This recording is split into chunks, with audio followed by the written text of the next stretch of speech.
Olá pessoal, bem-vindos ao primeiro episódio do SamelCast, o podcast da Samel que vai acontecer uma vez por mês dando dicas de saúde para vocês. Eu me chamo Juliana Nicolau e você será a apresentadora.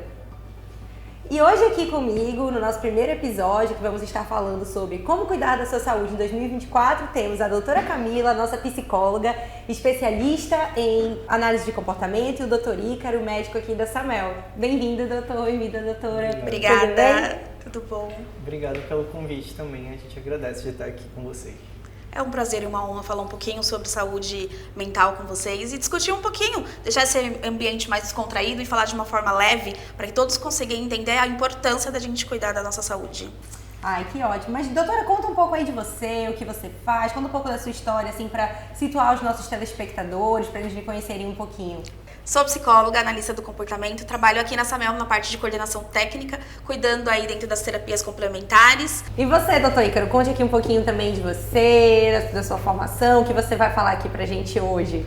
Bom, eu sou o Dr. Ícaro Coelho, né? Eu entrei aqui na Samel, na verdade, como estudante, estagiando na UTI Covid, então assim, foi um momento que legal! Foi um momento que teve muita história, assim, muita experiência de vida. E aí assim que me formei, aí fui chamado para trabalhar aqui com vocês, tanto na sala de emergência quanto na enfermaria, e estou aqui até hoje. Ai, que legal, uma história longa com a Samel, uma história difícil, um momento bem desafiador. Muito bom ter vocês dois aqui com a gente hoje. Obrigado. E vamos contar, dar umas dicas, eu queria saber de vocês, assim, começando o ano, né, a gente fala muito de saúde mental, com esse tema, assim, que tá bem alta, quais seriam os pontos, se vocês pudessem dizer, assim, uma coisa, essa é a coisa que você precisa focar no 2024 para sua saúde física e mental, sendo o item mais importante? Eu acho assim que é importante a gente tentar conceituar, na verdade, o que seria essa questão da saúde mental, da saúde física, né? Esses hábitos de vida saudável. É importante que a gente consiga conceituar, porque assim, o que é hábito de vida saudável para você, às vezes não é para outra pessoa, né? Uhum. Então, assim, primeiro se perguntar o que é ser saudável. Muita gente acha que ser saudável é não ter doença, não tomar nenhum tipo de medicação. Tem gente que vai achar que é tirar o refrigerante, por exemplo, da alimentação. Mas hoje em dia a gente já sabe que a saúde ela engloba diversos parâmetros do nosso dia a dia, né? Agora em 1946, não muito recente, assim, na verdade bem recente, né? A Organização Mundial da Saúde ela definiu o que é ser saúde, o que é ter saúde, né? E a saúde ela foi definida como um bem-estar tanto físico, mental, mas também um bem-estar social. Então, assim, além dessa questão física e mental, as relações interpessoais elas são muito importantes, né? Aí quando tu faz essa pergunta em relação ao as dicas que a gente pode dar nesse ano de 2024, assim, é muito importante que o paciente ou qualquer outra pessoa que queira buscar iniciar essa vida saudável, fazer uma autoanálise, assim, da sua própria vida. Como é que está vários âmbitos da sua vida, por exemplo, como é que está a questão da alimentação, se está comendo alimentos saudáveis, sem tanto agrotóxico, se está tendo uma diminuição daqueles alimentos ultraprocessados, se está ingerindo bastante água, mas assim, não é só esse âmbito que precisa ser preocupado, também assim, em relação às relações pessoais, como é que está essa situação, se ele está tendo ótimas relações no trabalho, se está conseguindo ter uma troca genuína entre as pessoas no dia a dia. Também quando a gente pensa na questão do sono, que é muito importante, né? Assim, o sono ele é importante, principalmente no paciente adulto, ele precisa realmente ter aquele sono entre 7 a 10 horas por dia. Então, assim, será que eu estou tendo uma qualidade de sono? Será que isso não está impactando no estresse do dia a dia? Então, assim, esse manejo do estresse também é importante, e aí entra a questão emocional mesmo, né? Da saúde mental. E aí, além desses pilares, assim, obviamente, realmente abolir o tabagismo, tirar o cigarro, então assim, esse complô... E o vape, né, doutor? Pelo amor de Deus. Que essa moda nova... Não, realmente, e principalmente entre os adolescentes, assim, né? E hoje a gente já vê digamos, as consequências que isso está trazendo, né? Então, assim, todos esses pilares, eles são muito importantes para a gente ter uma vida saudável, assim, não é só realmente... a medicina, ela está cada vez mais preventiva e cada vez mais integrativa, assim, sabe? A gente já tem esse conhecimento. E assim, para finalizar, uma coisa que é muito importante, que as pessoas não têm acham que talvez nem tenha uma relação direta, mas é a espiritualidade. a espiritualidade ela não tem nada a ver com a questão da religião em si, sabe? Ela engloba algo muito mais complexo e maior. E assim, a gente já tem estudos científicos que comprovam que a espiritualidade, ela pode fazer com que eu tenha um aumento, por exemplo, aquele paciente que não pratica tanta espiritualidade, por exemplo, que ele é mais reativo, ele é um paciente que tem aquele humor mais colérico, mais irritativo, sabe? É um paciente que, por exemplo, ele não pratica o auto-perdão, o perdão com o próximo. A gente já tem isso em literatura, dizendo que esses pacientes, assim, em torno de 33%, eles vão ter uma chance maior de ter doenças cardiovasculares. 27% desses pacientes podem apresentar um risco maior para ter câncer e assim isso diminui até na expectativa de vida desses pacientes, assim, em torno de 6 anos mais ou menos, eles têm uma piora da expectativa de vida em comparação com as pessoas que têm a espiritualidade em evolução e desenvolvimento. Então, assim, realmente a gente tem esse conhecimento hoje em dia que a saúde ela está muito além do que a gente vê assim em relação a questão de doença ou não, sabe? É uma coisa bem mais geral, sabe? Sim, eu ouço muito essa frase, as pessoas falam bem assim, mas meus exames estão todos bons, eu tô bem, eu tô saudável. Exato. Eu acho que vai muito mais que isso, né? Tem Com todo um outro aspecto, social, comportamental. Sim. Eu achei interessante essa parte da espiritualidade. Tem estudos realmente que comprovam isso, que a pessoa que ela tem, acho que é mais ter fé, acreditar em algo, acreditar em si, ter algo para acreditar, acho que é buscar muito o autoconhecimento, isso, né? sabe? Evoluir como ser humano realmente, sabe? Então a espiritualidade ela está diretamente relacionada a isso. E isso impacta diretamente a saúde dos pacientes. Sim, muito sim. interessante. E a gente traz muito essa questão do físico, mental e espiritual. Quando a gente fala do espiritual, a gente fala em crenças. Nós precisamos crer em algo. Sim. E aí, quando eu coloco a minha crença em algo, eu consigo alcançar. Eu tenho a motivação para poder ir. Quando eu não acredito em nada, eu não sou motivada. Eu não tenho motivação para fazer. Então, por esse motivo, aí a gente já entra numa questão de hormonal. Essa pessoa acaba não liberando hormônios bons que ela precisa para ela ter uma saúde adequada e saudável, como a gente fala. E é muito importante quando a gente fala dessa parte psíquica, quando nós falamos dessa parte mental, a gente precisa ter aí alguns hábitos, porque a gente vive muito no automático. A gente de repente faz alguma coisa e nem percebe que já fez. Então a gente precisa, pensando em qualidade de vida, ter um planejamento. Eu não posso acordar e não sei o que vai acontecer. Eu preciso ter um planejamento do que vai acontecer no meu dia.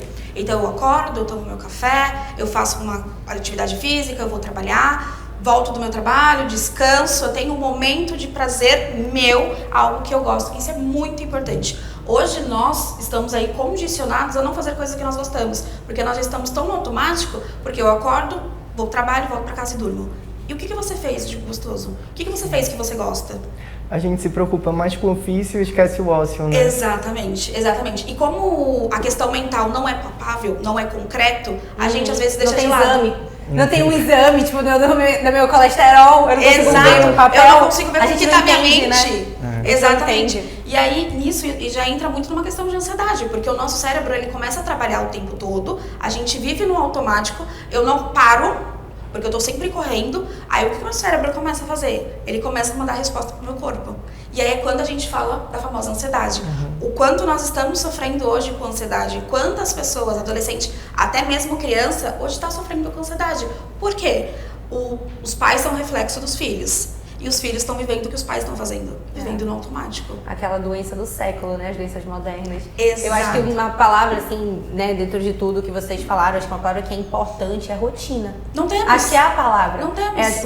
O ser humano precisa de rotina. E nessa rotina tem que ter as obrigações e tem que ter o ócio. Eu tenho que na minha rotina, eu tenho o meu tempo pra ver TV, pra abraçar meu filho, meu tempo pra brincar com meu pet, meu cachorro, sim, meu ouvir animal, ouvir uma música, ler um livro. O que você gosta de fazer? E é muito engraçado hoje, até mesmo com pacientes, quando... Vou falar de mães, né? Que eu atendo mais mães. O que você faz pra você?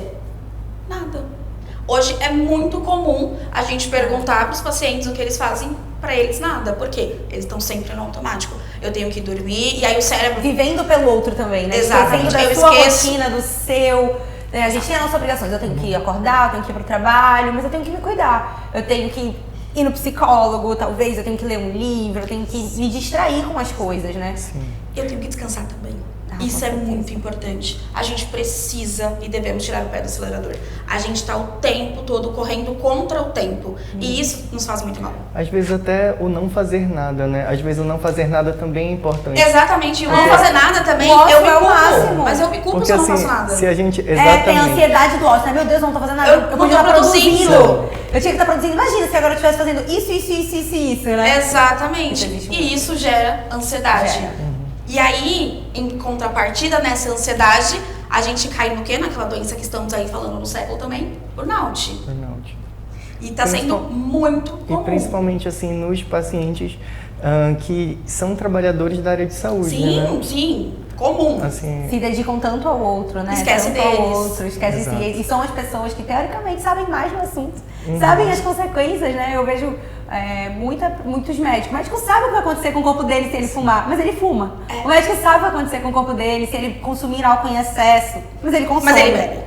Porque ele quer ficar acordado, ou porque ele quer fazer alguma outra coisa. Enfim, isso realmente as pessoas estão se doando pela profissão e esquecendo um pouco, né, de olhar pra si. E o burnout também, eu já vi várias pessoas comentando que o burnout ele não tá só associado ao trabalho. Porque muitas pessoas estão fazendo o vínculo de que burnout é doença de trabalho. Não. Burnout não é doença de trabalho.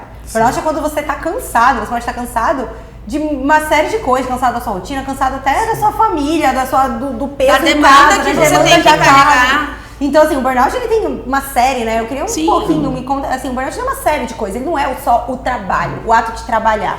eu acho que para a gente iniciar essa conversa é importante a gente saber que o burnout é algo muito novo. Ele foi descrito agora em 1974, então assim, é algo muito recente. Então assim, quando a gente pensa em burnout, é importante a gente ter muito claro que ele também dá sintomas físicos e mentais, porque é um esgotamento físico e mental. Então, assim, ele pode dar sintomas relacionados físicos mesmo, alteração da pressão, o paciente pode ficar um pouco mais com uma irritabilidade maior, fatores, reações bioquímicas mesmo, Sim. assim, aumento de cortisol, então isso leva a diversas alterações metabólicas, então, assim, realmente dá sintomas físicos. E, assim, o paciente, ele fica, em relação a sintomas mentais, ele fica não tão produtivo, e isso ele começa a se culpar também porque não está tão produtivo, sabe? E aí às vezes a pessoa batalha tanto para conseguir chegar em algum patamar, ter aquela profissão, ter aquele trabalho, digamos, aquela atribuição, e de alguma forma quando ela chega lá, quando ela se esgotou emocionalmente, fisicamente, chega lá, acontece esse quadro, sabe? Porque o que é chegar lá? Exatamente. Né? O que é chegar lá? Chegar lá onde? Exato. Não tem lá, ele não existe, né? A gente tá atrás do quê? Exato. E assim, às vezes, além disso, também tem a questão da falta, né? A gente está sempre buscando algo para preencher. E aí, às vezes, quando a pessoa chega lá, e agora? Quem eu sou, o que eu gosto de fazer, eu me dediquei tanto a isso aqui, mas e eu, quando eu não tenho isso aqui, o que eu faço da minha vida? Então, realmente, essas situações acabam tendo vários questionamentos e causando, hoje em dia, essas síndromes que a gente está, graças a Deus, tendo conhecimento e debatendo sobre elas, porque, assim, até um tempo atrás nem debatido era. Então, assim, imagine as pessoas que passaram por todas essas situações, como que elas conseguiam lidar no dia a dia, sabe? Porque com certeza o mais difícil é no dia a dia. E tinha assim, todo um tabu, eu acho que hoje a gente já conseguiu desmistificar bastante, né? Bastante as doenças mentais, elas estão bem mais em voga, em fala, né? A pessoa ficava... Eu lembro muito no passado, assim, não é um passado distante, é um passado recente. Até os anos 2000, ainda era psiquiatra e psicólogo era coisa de doido. Ainda continua. Ainda continua, Ainda imagina. continua. A gente fala tanto sobre isso, a gente reforça tanto a saúde mental e isso é coisa de doido. Cara, não é coisa de doido, né? A gente precisa... Ainda tem muito tabu ainda em relação a isso. Ainda tem uma certa dificuldade para buscar ajuda, sabe? E aí entra várias questões, assim, também a questão da religião, ela acaba entrando e assim, não, isso é falta de Deus, isso vai ser resolvido. Então, assim, se apega, você não tá buscando. A religião ajuda muito a pessoa a ter mas aí quando ela se pega a isso e não busca ajuda, não dá pra... Exatamente. Não dá pra sair, né? Quando eu pego algum paciente assim que eu vejo que ele tá mais tendencioso para essa questão da religião em si, aí eu sempre falo assim, ó, seu João, se o senhor, por exemplo, tiver com uma pressão elevada, o senhor não vai precisar tomar o remédio da pressão, ela não está causando alteração no senhor? Aí eu falo, a ansiedade é a mesma coisa, quando ela está causando sintomas físicos do senhor, a gente precisa entrar com medicação, para o senhor ter uma qualidade de vida melhor. O senhor pode continuar orando, isso vai ser muito importante para a gente tratar tudo isso, mas precisa também usar as medicações quando ela é necessária. Aí acaba que às vezes tem uma aceitação, mas é algo que a gente precisa também ter trabalhar, né? Ter tato, ter tato para poder mesmo. falar, porque senão... Sim. Mas assim, ainda tem uma certa dificuldade quando é esse tema mesmo, sabe? É. Somos um hospital, né? Somos um plano de saúde, vamos falar também de exame. A gente tem o espiritual, tem o mental, ele é muito importante, mas assim, e exames, check-ups, rotinas primordiais para todo mundo, uma coisa assim bem geral. Ah, você tem que fazer seu check-up uma vez no ano, mas assim, o que é esse check-up, né? É procurar é procurar quem? O que vocês acham assim que seria o check-up o básico para a pessoa adotar? Assim, o check-up ele é muito, é muito individualizado, né? Vai depender da etnia, da idade, do sexo, que assim, dependendo da faixa etária, tudo isso a gente vai fazer um check-up mais individualizado. Certo. Se ele está apresentando alguns sintomas, tem algum histórico familiar, entre outras situações. Mas assim, de maneira geral, o paciente adulto que está saudável, pratica atividade física, realmente tem esses pilares da vida saudável ali ativos, é importante a gente fazer esse check-up independente. Então, assim, ver um hemograma completo, se está tudo ok com a função hematimétrica dele, se está tendo algum quadro de infecção orgânica ou não, sabe? Se tem algum quadro de anemia e qual é a causa dessa anemia. Então, assim, hemograma completo é básico, coagulograma também. A gente avaliar a questão do colesterol, né? A gente sempre é importante também avaliar essa questão do colesterol, até porque culturalmente a gente tem uma alimentação um pouco mais carregada. Então, assim, a glicemia também é algo muito básico e importante. Assim, em relação à questão metabólica, sempre também é bom a gente avaliar pelo menos uma vez por ano a função hepática dele, se está tudo ok, a função renal, tireoide também, porque ela está muito ligada com essa questão do metabolismo, da qualidade de vida desse paciente. Então, assim, basicamente, eu acho que esses são os básicos que o paciente ele precisa e pelo menos uma vez por ano fazer esse acompanhamento. E a gente não pode esquecer também dos pacientes que já iniciaram a vida sexual, né? Fazer sorologias de hepatite B e C, que tem bastante na nossa região, HIV, sífilis. Então, assim, basicamente, eu acredito que esses sejam os básicos para iniciar, sabe? Um check-up. E aí vai depender, como eu te falei, de determinadas situações e a gente pode lançar mão de outros exames também. Ah, entendi. Porque aqui na Samel a gente tem um programa da saúde dedicado, eu queria puxar um pouquinho, né? Que o paciente vai lá, ele tem o seu médico referência e aí ele consegue trazer esse trabalho individualizado. Ele consegue, né? Ele já tá ali acompanhando esse paciente, conhece muitas vezes a família, conhece os históricos, eu acho que também ajuda muito para que esses exames, ele pede os gerais, mas pede os específicos, né? A gente sabe da mulher a partir de 45 anos, que ela tem que fazer certos exames para monitorar câncer de mama e câncer de colo de útero. Então a gente tem também do homem, para monitorar o câncer de próstata. Então tudo isso vai depender bem desse médico referência para conseguir individualizar. Porque se a mulher tem histórico na família, tem o gene ativo, então tem que fazer um pouco mais cedo, né? Então isso tudo é uma coisa que tem que tomar bastante, tem que ter bastante atenção. Ju, e vale um adentro que quando a gente fala de check-up, de fazer exames, pensando na saúde mental, as pessoas só procuram um psicólogo quando tá com um negócio pegando fogo. Tá doida, né? Exatamente. Não tem uma prevenção. Então, por que eu vou procurar psicólogo? Eu tô bem? Mas assim, eu costumo dizer, quando eu atendia o convencional, eu costumava dizer aos meus pacientes que a gente é o diário. Você pode falar tudo pro psicólogo que você quiser. Você não vai ser julgado. É um livro aberto onde você pode xingar, falar do seu chefe, de quem você quiser, sem ser julgado.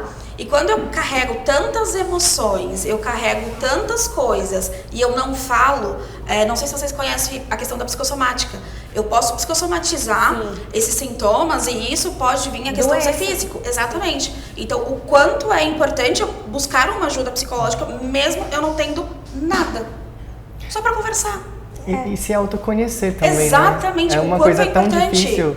Às vezes a gente vive uma vida inteira e não se conhece, não sabe o que a gente gosta. Tem traumas. E aí vale adentrar também a questão, por exemplo, da pessoa que bebe, que ela fuma. Ela fuma por quê? É uma falta. Então ela tá jogando essa falta ali no cigarro. Ela bebe por quê? É uma falta também que ela tem. E aí será que é na infância que a gente tem que voltar ali e trabalhar o que aconteceu? Então tudo isso está interligado de uma forma que deixa.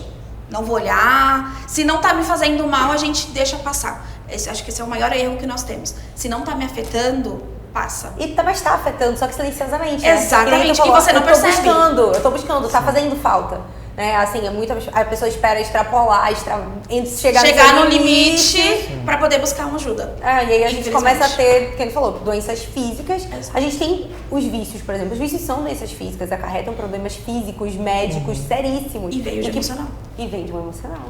Porque ninguém inicia um vício por acaso. Exatamente. Muitas vezes ele tem isso daí, isso é muito verdade, né? Um psicólogo pra só falar besteira também, né? Cara, uma vez no mês eu vou ali marcar pra ficar falando mal da minha esposa, porque eu tô puta, meu marido, que eu não aguento ele. Só pra poder respirar, pra ninguém chamar meu nome. Isso, só pra eu ficar... Quero ficar em paz. É libertador. Pode ser um realmente. hobby que as pessoas podem começar a adquirir se elas não têm um momento de prazer. Não, e as pessoas acham que uma consulta com um psicólogo vai ser resolutivo, Nunca, né?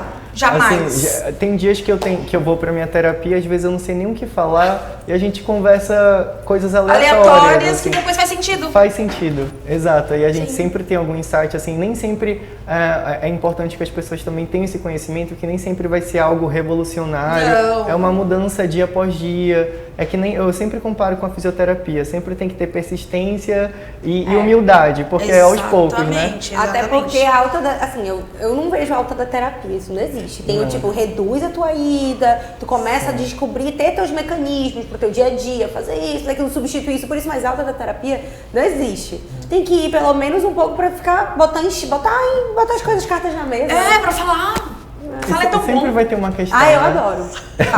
Falando mal de todo mundo. Fico lá, jogo toda a minha raiva, jogo todas as minhas frustrações. Nossa! Saio de lá ouvindo música, me sentindo poderosa. Esse é muito da terapia. Saio E o lá quanto girl isso é power. saudável? O quanto isso é saudável? Isso é A maravilhoso. autoestima muda, né? Muda. Você começa a se conhecer. Você começa a perceber aonde você deve estar e onde você não deve estar. E você começa a perceber quais são os seus gatilhos, quais são aquelas coisas que você não pode permitir que aconteçam na sua vida. Porque você sabe que se você permite que aquilo aconteça na sua vida, pode ser pior, vai mexer na tua saúde. Você pode parar num pronto-socorro com um ataque de pânico, isso é muito comum. Muito e comum. acontece muito. É muito comum, a pessoa vai, ela tem um potinho, né? Ela tem um potinho, ela vai colocando no potinho dela. Aí o potinho dela faz assim e ela fica empurrando pra dentro do potinho. Ele transborda e ela quer com a mão dela empurrar pra dentro do potinho. É o ser humano. Aí quando vê, tá no pronto-socorro, tem que internar, a pessoa já tá no seu máximo, Sim. que a gente não pode deixar de chegar no máximo, né? A gente não deixa quando é um câncer, por que a gente deixa quando é a nossa saúde mental? Exato. E eu não sei se tu acha, mas tem uma certa dificuldade dos pacientes masculinos também, né? Muito! Assim, de não conseguirem lidar, às vezes, com a verdade ou com certas situações. Eu sinto que eles tendem a não buscar ajuda, assim, sempre, né? E aí, assim, geralmente eu vejo as mulheres sempre buscando... Isso na medicina como um todo. Acaba que elas têm essa... É cultural. Quase cultural. que cultural. Eu acho que também é cultural muito também do nosso país. A gente tá numa região que tem ainda tem essa grande... O homem tem que ser ainda existe aquele isso. que suporta tudo. Ele não pode o que provê, ele é o que Exatamente. provê, é o que faz tudo. E muitos estudos, quando você vê quem é a pessoa tomadora de decisão da família quando o assunto é saúde, 80% vai ser a mulher. Os estudos apontam, porque é a única... É a figura lá dentro que vai estar pensando nisso. Quando a gente pensa nas famílias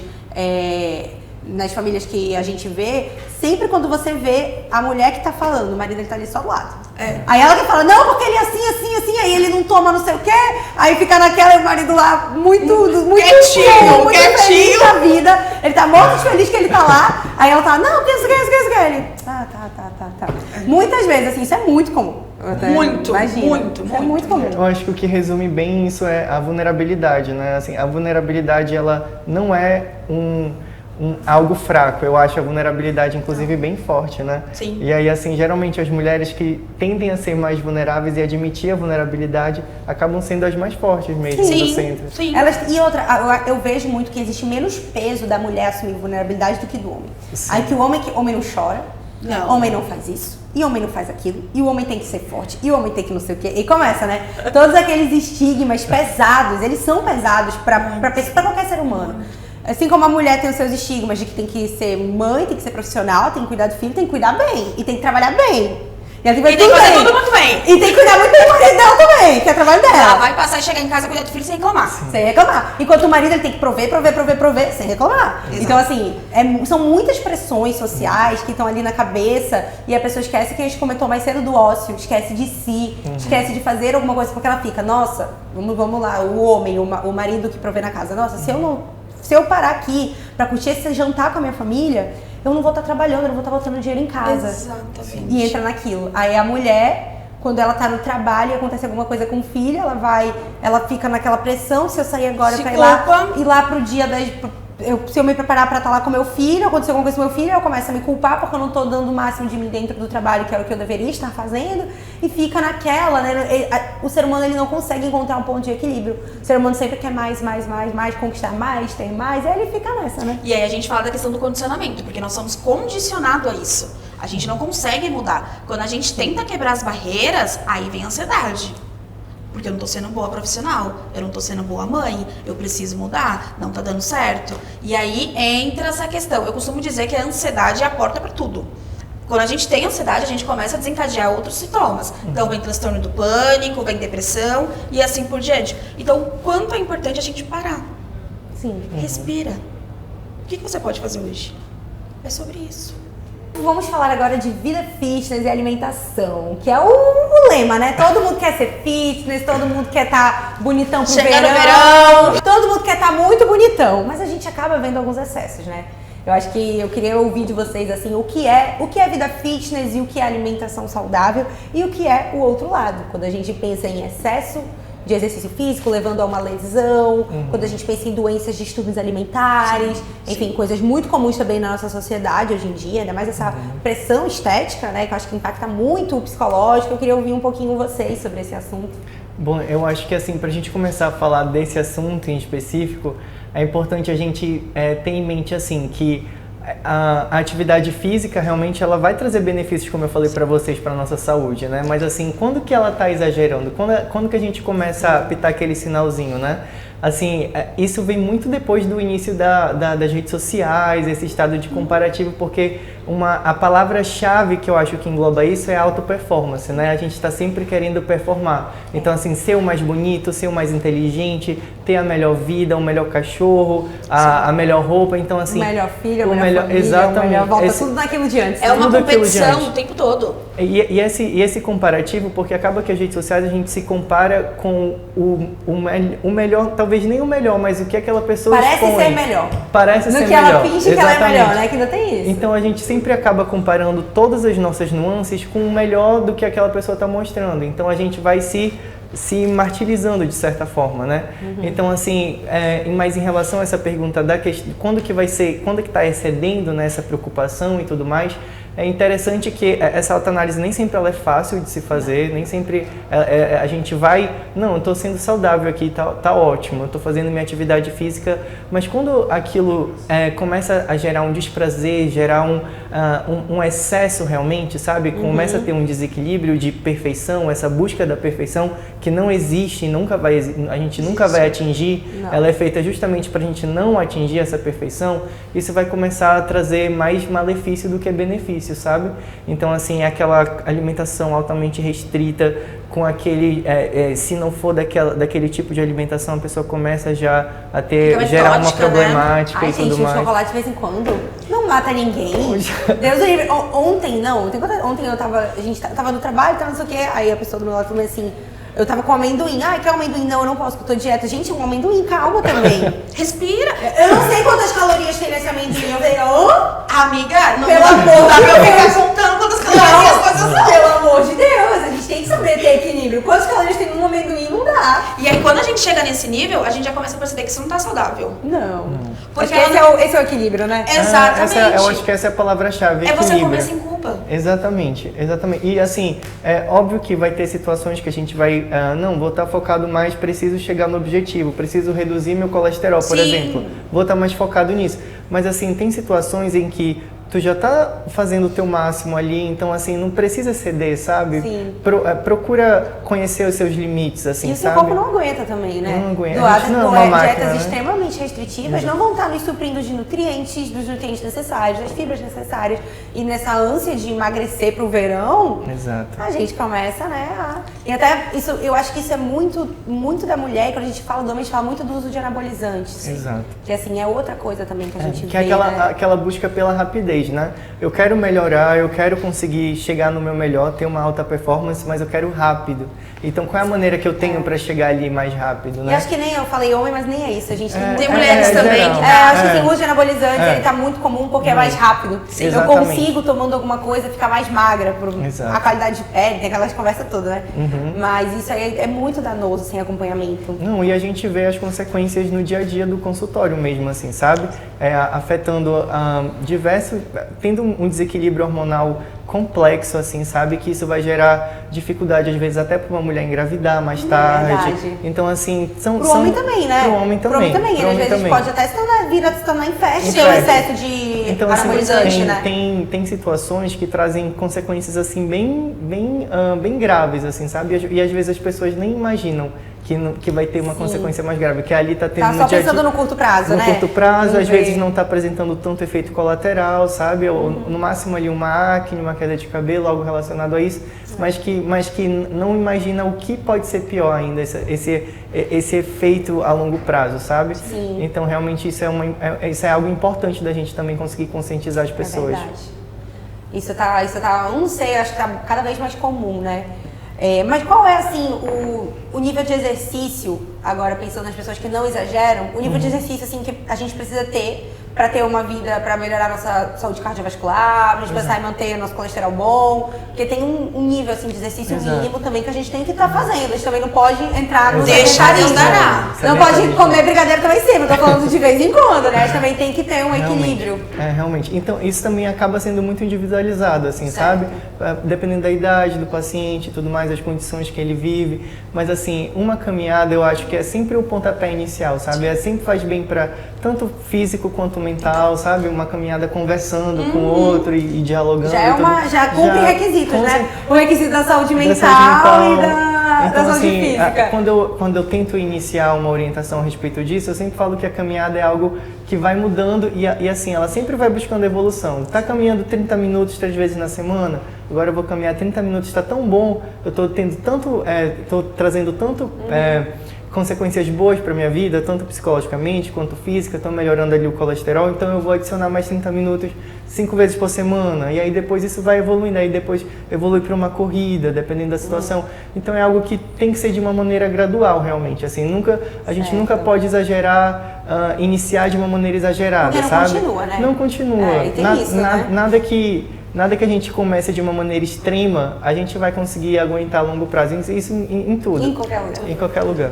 E eu acho que também essa caminhada pela saúde ela também é difícil de ver, porque a pessoa não tá perdendo peso, não tá ficando com um corpão, ela tá fazendo por quê? Isso. Por que eu tô caminhando aqui? Assim, muito não é palpável, né? Entra muito naquilo. E é muito engraçado, porque se a gente for parar aí pra observar, tudo leva à questão da saúde mental. Porque quando eu faço atividade física, quando eu faço uma caminhada, quando eu faço um exercício físico, consequentemente, o meu cérebro ele já vai começar a mandar sinais pro meu corpo pra dizer, olha, tá funcionando. Quando a gente tem crise de ansiedade é porque o cérebro tá mandando sinais pra ver se tá vivo ali. Porque só o cérebro trabalha. E aí, tudo que a gente vai fazer vai mexer na nossa questão da saúde mental. E as pessoas precisam ter isso muito bem claro. Se você não fizer um passinho hoje, você vai sofrer as consequências amanhã. Infelizmente. Tem que começar, é ter que começar, né? Exato. Assim, gente, eu queria fazer outra pergunta pra vocês. A gente tá aqui, né, em época de BBB, o maior experimento social que existe. Assim, na minha opinião, o BBB é o maior experimento social que existe. É colocar muitas pessoas completamente diferentes dentro de uma casa pra lutar por dinheiro. Assim, é um experimento social aquilo ali. E se fala muito de saúde mental quando se fala de BBB. A gente vê pessoas ali chegando aos seus limites, perdendo as estribeiras, apertando o botão da desistência. E agora o assunto é a Vanessa Lopes e o botão da desistência. O que vocês podem me falar sobre isso, assim? Porque eu tenho muitas interrogações, eu acompanho o BBB, gosto muito, mas vejo que é algo que, assim, ninguém conseguiu entender, a gente via ela ali devagarinho perdendo um pouco a sua sanidade. Ela ia devagar, começava a falar sozinha. Acho que ela apresentou muitos traços de alguém que não estava bem. Né? Assim, o que vocês, analisando como profissionais da área, assim, o que vocês puderam ver, o que vocês puderam perceber assim, nesse assunto? Eu acho que assim, a gente realmente... tu falou assim, a gente não conseguia entender. Eu acho que realmente é importante a gente talvez nem entender, sabe? Porque assim, a gente buscar o diagnóstico dela não é algo tão ético, sabe? Do ponto de vista profissional de saúde. Então assim, quando a gente for falar nesse assunto, é importante a gente ter uma ética para falar disso. Então, assim, primeiro, a gente não negligenciar o que aconteceu com ela, né? Sim. Assim, realmente não foi um faz de conta, algo que ela quis de alguma forma performar e tudo mais. Com certeza não. Sim. Mas assim, a gente não também pode buscar diagnósticos, assim, a gente vê muita gente falando erroneamente, né, que ela estava diagnosticando, falando que estava tendo um surto de esquizofrenia ou bipolaridade, então assim, realmente é importante a gente não entrar nesse mérito, sabe? Mas realmente a gente consegue perceber que ela teve teve um sofrimento psíquico ali, né? Ela teve um episódio de psicose, assim, né? Ela não estava tendo alteração ela não estava tendo discernimento da realidade, ela estava com uma realidade paralela dela mesma, assim, e tanto que a gente consegue perceber que ela se comunica, tudo era algo autorreferente, digamos assim, as pessoas estavam boicotando ela, os objetos estavam falando com ela, então assim, era algo que teve essa mudança realmente da realidade. Mas assim, é interessante a gente tirar essa situação pra gente de lição, porque assim, a Vanessa ela é uma garota que iniciou a formação da personalidade dela dentro desse ambiente virtual, né? Sim. Então assim, ela desenvolveu a persona dela dentro desse mundo virtual. E aí assim, ela iniciou, acho que com 13 anos, se eu não me engano, a entrar nessa vida de redes sociais e tudo mais. E aí ela foi com 22 anos, ainda super nova, com a personalidade dela em desenvolvimento também, para um reality show onde ela teve que lidar com a realidade. Lidar com ela. Então, assim, imagina, ela ter... com pessoas estranhas também. Com pessoas estranhas. Com pessoas, ela não conseguiu desenvolver muito. Mas, assim, ela vivia numa bolha, digamos assim, do mundo virtual. E aí, quando ela se vê na realidade, nua e crua na realidade, ela acaba tendo uma quebra, digamos assim. E aí, isso pode gerar algumas situações, esses episódios que aconteceram com ela, sabe? E aí, acho que vale até ressaltar, né, essa questão da internet, pensando que ela cresceu, se desenvolveu dentro da internet, que era uma bolha. Ninguém toca nessa bolha. É eu e eu. Hoje nós vivemos aí a era da internet, que ela é livre. E a gente tem muito essa questão de estar sempre melhor do que o outro. Sim. Eu tenho que buscar sempre o perfeccionismo, eu tenho que buscar sempre alcançar aquilo que você alcançou. Porque aparentemente você me mostrou que isso é bom. E isso, quando eu olho a minha realidade e vejo que eu não consigo alcançar o que você alcançou, eu entro num sofrimento psíquico, onde eu não consigo lidar. Ela é construída, a gente tem muitos mecanismos, a gente tem a inteligência artificial lá nas redes sociais, que ela constrói a nossa bolha. Sim. Ela vai construir a minha bolha. Sim. E eu nunca vou conseguir chegar na sua bolha, que ela é diferente da minha. E quando ela estava ali no meio de um monte de outras bolhas, né, que cada pessoa ali tem uma história de vida, tem um jeito, saiu do controle do que ela estava acostumada, culturas totalmente diferentes. De todos os lugares do Brasil. E ali as pessoas tocou na bolha dela. E quando tocou na minha bolha, na sua bolha, aí eu comecei a sentir, porque na internet ninguém toca. Eu permito, eu escolho quem vai tocar na minha bolha, quem vai entrar dentro da minha bolha. Então é muito importante a gente tomar cuidado com a forma da gente usar a internet hoje. Porque ela tá aí, né? Pra criar a bolha. Exatamente. A gente não pode criar uma bolha assim tão impenetrável, né? Eu escolho tudo que eu consumo, eu escolho tudo disso, eu vivo num universo que não é o real. É o universo que eu criei, a minha realidade, né? Então, eu crio um universo. Isso vai muito do olhar atento dos pais também, sabe? Porque assim, a internet é algo que ela tá muito, ela adentrou essa geração de uma maneira muito intensa. Sim. Então assim, essa geração, elas não têm o antes da internet, sabe? Então assim, de alguma forma, a internet ela é maravilhosa em diversos âmbitos assim, mas ela não veio com manual de instrução. A gente não sabe como manusear, quais são os efeitos colaterais que isso pode gerar nas pessoas. Então, esse exemplo da Vanessa é interessante, não a gente procurar um diagnóstico para ela, mas realmente tirar essa lição. quanto que a rede social impacta, sabe? nossa vida. Quanto outros adolescentes que poderiam ir para lá também poderiam ter esse surto psíquico. Não, e a gente não fala só de adolescente, a gente fala de criança. Se a gente for ver eu ia te fazer uma na pergunta rede sobre vizinha, isso. tem muita criança lá. Muita criança muito nova, até se Muito objetificando nova, ali naquelas exatamente. danças. E tem uma série de problemáticas, né? Mas assim, como os pais, né? Tu comentou sobre os pais estarem vigilantes. Acho que é importante dar uma dica aqui, porque eu sei que existem estudos, aí vocês vão me corrigir e dizer pra mim, da idade, o tipo de tela, o tempo que você o tempo usa. de tela, a exposição à tela, o tipo de restrição que eu tenho que ter, porque assim, não é proteger o meu filho do mundo, mas é garantir que o meu filho se desenvolva pro mundo. Se eu ficar, né, se eu não conseguir achar o equilíbrio, o meu filho pode acontecer coisas com ele, a gente não sabe, até a internet é perigosa. Isso é um fato, a internet pode ser perigosa. E é muito engraçado essa questão da idade, porque se a gente for pegar os pequenininhos, eles já sabem Tudo. E o dedinho lá de apontar o celular, tá lindo. Meu avô e minha avó não sabem, mas a criança que acabou de nascer, Ela sabe. Agora pede pra ela apontar outra coisa, ver se ela aponta. Sim. Não sabe. E aí a gente tá vivendo literalmente essa época da tecnologia. As crianças já nascem sabendo mexer no celular. Isso é perigoso, né? Muito! Isso de alguma forma é perigoso porque realmente a gente não sabia as consequências que isso Que isso A gente pode nem levar. sabe. Não sabe. Não consegue saber, a gente não consegue mensurar. A gente vê algumas, né? Alguns déficits de desenvolvimento, criança exposta muito cedo. Mas qual é a idade? Assim, eu acho que essa é uma pergunta. Qual é a idade e como que tem que ser a exposição de tela para as crianças? Eu não sei, eu tenho muita dúvida. Isso eu acho que é muito individualizado também. É relativo? Eu acho que é muito relativo. Porque tem um pessoal que fala Depende. tantos anos, aí não sei o que, tela, aí começa a tela tantos tempos, tantas horas por dia, tantos minutos. Não tentam nada assim validado cientificamente com relação a isso. Não. Acho que tu pode falar até de uma maneira mais específica do que eu, assim, mas assim, existem vários psicólogos que falam, principalmente tem uma Vera Iaconelli que ela é muito boa falando sobre essa questão de exposição das telas, das crianças, redes sociais e tudo mais. E assim, o que ela diz é que ela até citou que as pessoas que desenvolveram essa questão dos celulares e tudo mais, desses aplicativos, não deixam os filhos usarem. Ela jogou essa indagação.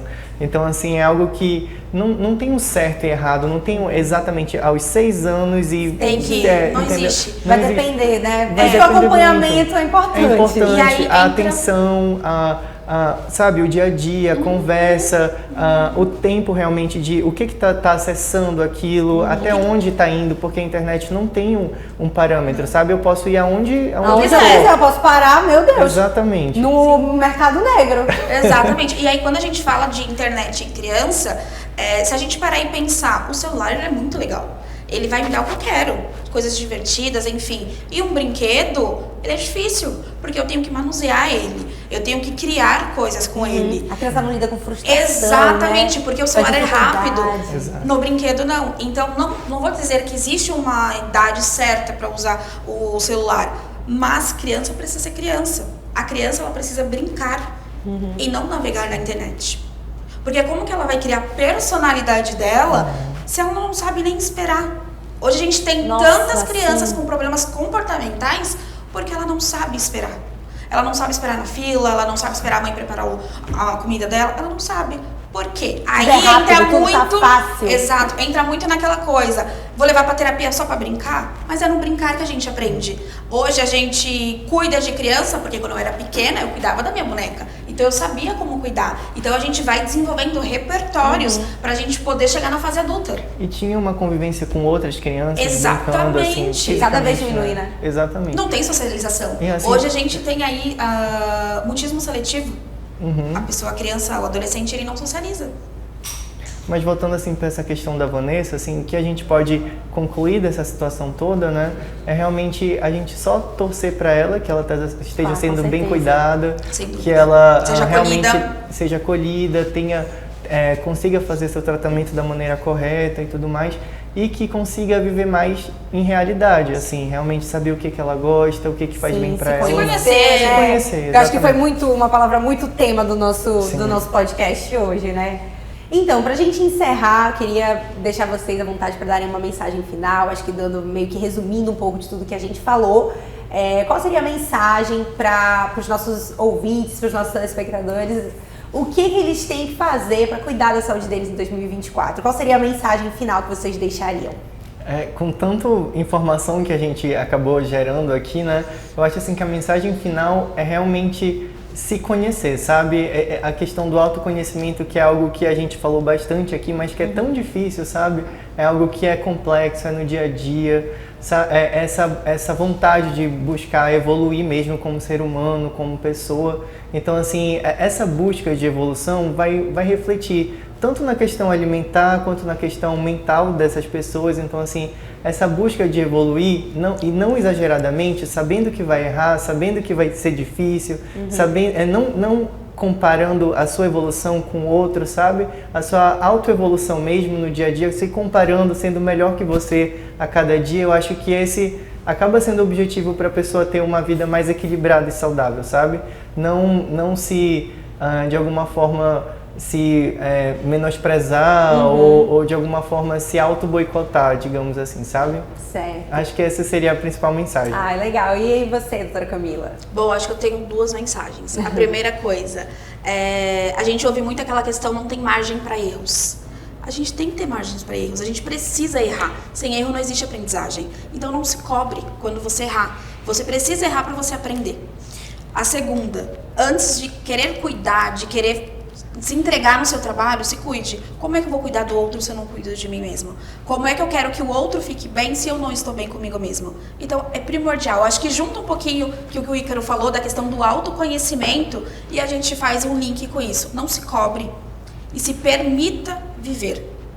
Ai, muito bom, viu? Eu quero agradecer ao doutor Ícaro, a doutora Camila, quero agradecer também a todo mundo aí que tá vendo a gente. Esse foi o nosso primeiríssimo episódio do SamuelCast.